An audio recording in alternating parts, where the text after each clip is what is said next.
Alors c'est la 3e conférence nationale organisée par le gouvernement. Donc celle-ci, elle a pour objectif de lutter contre la pauvreté pour l'inclusion sociale. Elle s'est surtout adressée aux associations. La CGT et les organisations syndicales, nous avons été quelque peu marginalisées. Nous avons pu participer à un seul groupe de travail préparatoire qui s'intitule « Accès et maintien vers l'emploi ». Et ça nous a beaucoup dérangé parce que, à la CGT, nous estimons qu'aujourd'hui, la question de la lutte contre la pauvreté et la précarité, elle est éminemment présente pour tout le monde du travail. Parce qu'on se rend compte de quoi? Qu'aujourd'hui, les jeunes, les seniors, enfin l'ensemble des salariés, très souvent, soit n'ont pas accès au droit du travail, qui est pour nous le premier droit fondamental, soit ont accès à un emploi précaire, à des petits boulots, avec des salaires dont on ne peut pas vivre. Donc aujourd'hui, la question de la précarité, pour nous, c'est vraiment une stratégie patronale, délibérée, qui érige la précarité, l'insécurité sociale généralisée comme une norme sociale.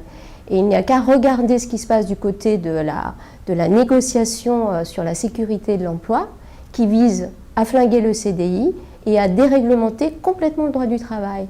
Donc là, on est véritablement au cœur d'une stratégie patronale et au cœur aussi de choix gouvernementaux, d'un véritable courage politique auquel a à faire face le gouvernement pour justement créer les conditions, qu'il n'y ait plus de pauvres et qu'il y ait des mesures très concrètes, immédiates, pour permettre aux personnes très éloignées du travail d'être accompagnées socialement, professionnellement pour accéder au droit du travail, pour accéder à un emploi de qualité, bien rémunéré, et en même temps de prévenir les situations de pauvreté en rejetant toutes les formes d'emploi qui seraient précaires. Et là, on a un certain nombre de propositions à la CGT pour taxer les entreprises qui utilisent des emplois précaires. Il y a toute la question de la NAO et de toute la bataille sur la question des salaires.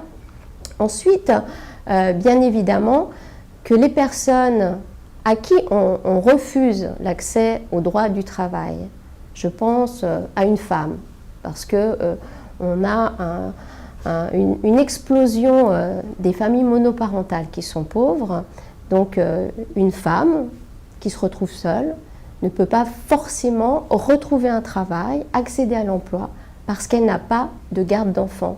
Donc à la CGT, nous proposons par exemple la création d'un service public de la petite enfance, la scolarisation des enfants de 2-3 ans, ce qui n'est plus le cas, pour permettre à ces femmes de retrouver un emploi, qu'on crée les conditions qu'elles accèdent à l'emploi.